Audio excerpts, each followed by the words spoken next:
ఒక సవాల్ మీ ద్వారా నేను వేస్తున్నా. కేటీఆర్, నీకు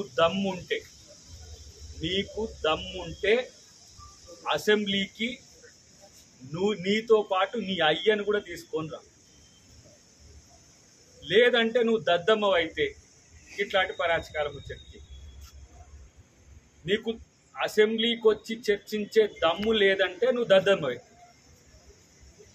నిన్ను ఎమ్మెల్యేగా గెలిపించి మీ అయ్యను ఎమ్మెల్యేగా గెలిపించి లీడర్ ఆఫ్ ది అపోజిషన్గా చేస్తే ఇంట పడతాడు.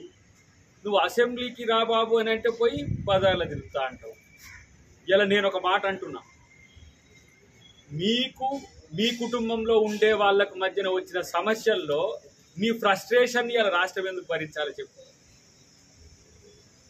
మీ అయ్య ఎవరిని లీడర్ చేయాలనో ఆయనకు అర్థం కాక ఒకవైపు ఏమో మీ చెల్లె నేను లీడర్ అని తిరుగుతుంది, ఇంకోవైపు మీ బావ లీడర్ అని తిరుగుతుంది. ఇప్పుడు అట్లా కాదు, నేను లీడర్ అని చెప్పుకుంటానికి ఈ డెమాన్స్ట్రేషన్ ఎందుకు రా బాబు? ఇవన్నీ ఇలా మాట్లాడితే రైతులకు మీరు అన్యాయం చేసిండ్రు, లేకపోతే ప్రజలకు మీరు అన్యాయం చేసిండ్రు అంటారు. ప్రతి ఒక్కటి డేటాతో అసెంబ్లీలో చర్చించడానికి కాంగ్రెస్ ప్రభుత్వం సిద్ధంగా ఉంది.